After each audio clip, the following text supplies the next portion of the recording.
안녕하세요. 진단이 뭐예요 채널의 병리쌤입니다. 오늘은 아버지에 대해 말씀드리겠습니다. 웬 아버지? 궁금하신 분들은 끝까지 시청해 주세요. 바로 돌아오겠습니다. 안녕하세요. 저는 대학병원에서 근무하는 병리 전문의 병리쌤입니다. 진단이 뭐예요 채널을 방문해 주셔서 감사합니다. 우선 시청하기 전에 구독과 알림 설정 꼭 눌러주세요. 오늘은 앞서 말씀드린 대로 아버지에 대해서 말씀드리겠습니다.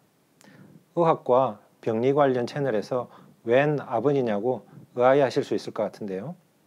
영어사전에 보면 우리가 흔히 쓰는 생물학적인 아버지 외에도 어떤 것의 기원이 되는 것을 말할 때 father, 즉 아버지라는 단어를 쓰는데요. father of modern science와 같은 것이 그 한 예가 되겠습니다. 그래서 오늘은 어떤 것의 기원이 되는 분들에 대해서 알아보도록 하겠습니다. 이 채널은 의학과 관련한 내용을 다루고 있으니 가장 먼저 의학의 아버지부터 알아보도록 하겠습니다.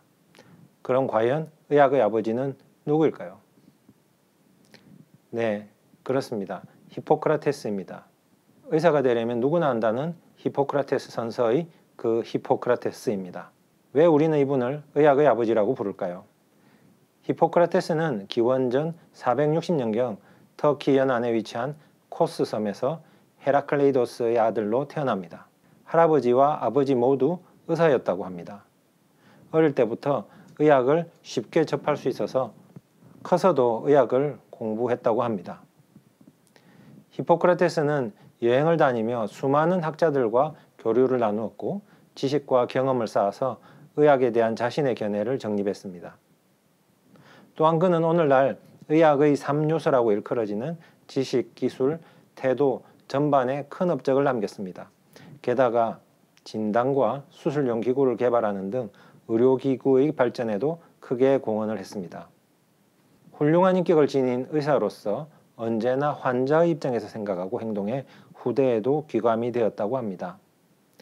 히포크라테스는 자신의 의학 지식과 풍부한 임상 경험뿐만 아니라 오진과 잘못을 모두 기록으로 남겼다고 하네요. 히포크라테스가 사망한 후 거의 100여 년 동안 사람들은 그가 남긴 글들을 모아서 책을 편찬했습니다.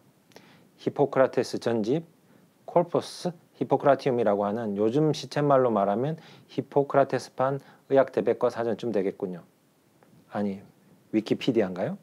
이 책에는 해부 생리학을 비롯해서 병리, 치료법, 내과, 외과, 안과, 부인과, 소아과, 진단, 예후, 약 조제 등등 의학 관련한 내용들이 총망라되어 있다고 합니다. 고대 그리스인들에게는 질병이란 신이 내린 벌이므로 신에게 벌을 거두어 달라고 하는 것이 가장 좋은 해결책이라고 합니다.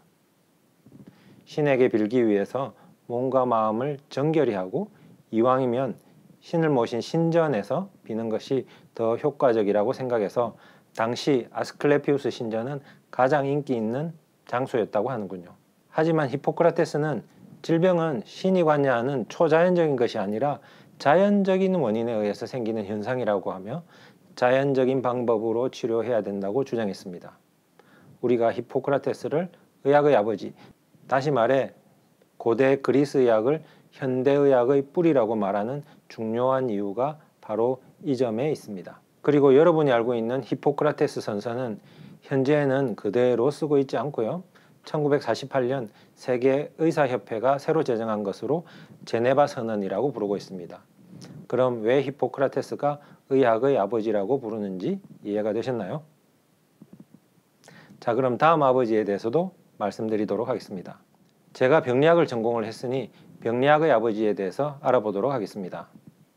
아마 병리학을 전공하지 않은 분들은 잘 모르는 분이라고 생각할 것 같은데요. 루돌프 벌쇼라는 분을 우리는 병리학의 아버지라고 부르고 있습니다. 이분은 이론 업적이 엄청나게 많아서 사실 5분이나 10분 내에 다 말씀드리기가, 아무튼 간단히 병리와 관련해서 그리고 또 중요하게 언급드릴 것들만 요약해서 말씀드리도록 하겠습니다. 이분은 19세기에 독일에서 가장 유명한 의사로서 역사상 가장 영향력이 있는 위대한 의사 중에 한 분입니다. 병리학자, 생물학자, 정치가, 저술가, 사회개혁가로 다양한 분야의 업적을 남기셨습니다. 그는 1949년 11월 독일 비르츠부르크 대학의 병리 해부학 과장을 맡게 됩니다. 이후 1856년까지 7년 동안 연구에 몰두하게 되는데요. 이 기간 동안 과학적으로 최고의 업적을 성취하면서 국제적으로 유명하게 됩니다. 이때 6권의 교과서를 출판하게 되는데요. 특수병리학과 치료학 편람이라는 책입니다. 이 책을 통해서 그는 세포병리학의 개념을 최초로 세우게 됩니다. 세포설이란 세포의 기원은 이미 존재하고 있는 세포의 분열에 의해서 만들어진다는 이론이 되겠습니다. 1858년 생리학적 및 병리학적 조직학에 기초한 세포병리학이라는 책을 출판하게 되면서 세포병리학 분야를 현대적 기반 위에 올려놓게 됩니다. 이외에도 최초로 백혈병을 발견해서 류케미아, 즉 백혈병이라고 이름을 붙였습니다.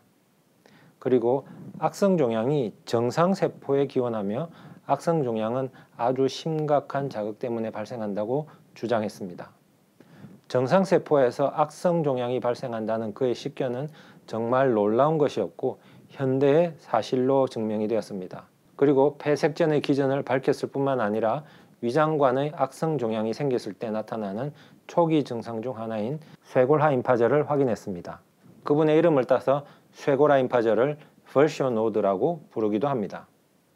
의사는 가난한 사람들의 변호사이며 사회의 가장 소외된 계층에 도덕적 의무감을 가져야 한다며 정치에 뛰어들어 사회를 개혁하려고 하기도 했습니다. 정말 한 사람이 이렇게 많은 업적을 이룰 수 있는지 의문스럽지만 지금 봐도 놀라운 분임에는 틀림없는 것 같습니다. 그래서 이분이 병리학의 아버지가 되겠습니다. 다음은요, 화학요법, 영어로는 케모세라피라고 하는데요. 이 화학요법의 아버지에 대해서도 말씀드리겠습니다. 화학요법의 아버지는 폴 에르리흐라는 독일의 미생물학자이자 면역학자입니다. 이분은 화학요법, 영어로는 케모세라피라는 용어와 마법의 탄환, 매직 불릿이라는 개념을 처음으로 사용한 분입니다.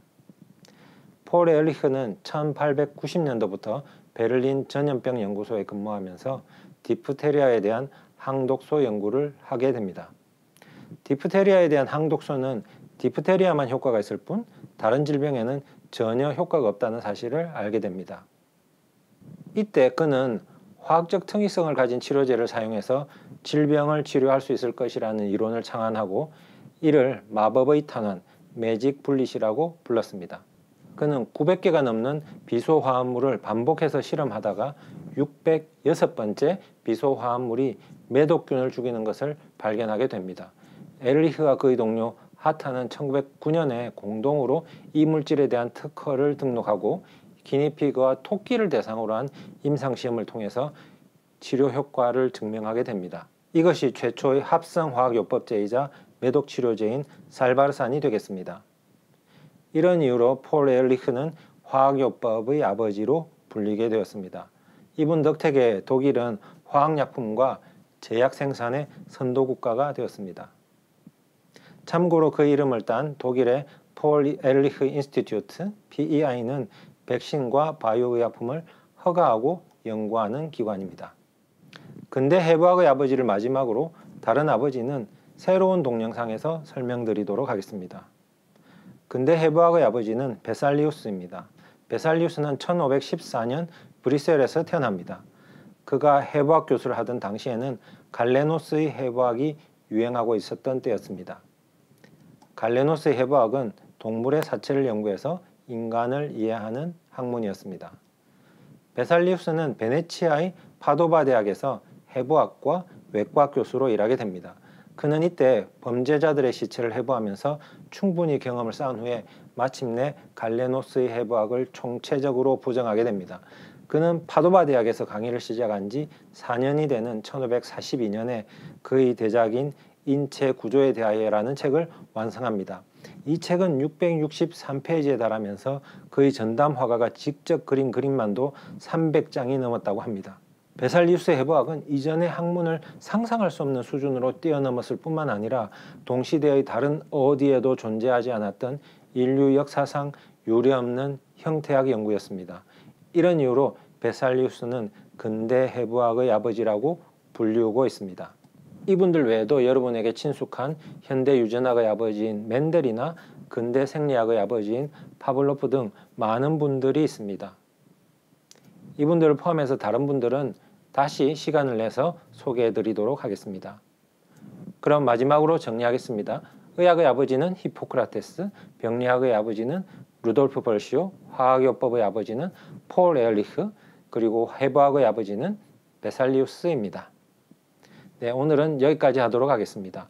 구독과 좋아요 꼭 눌러주시고요. 혹시 알고 싶은 분야의 아버지가 있으면 댓글로 남겨주시기 바랍니다. 그럼 시청해 주셔서 감사합니다. 다음 시간에 뵙겠습니다.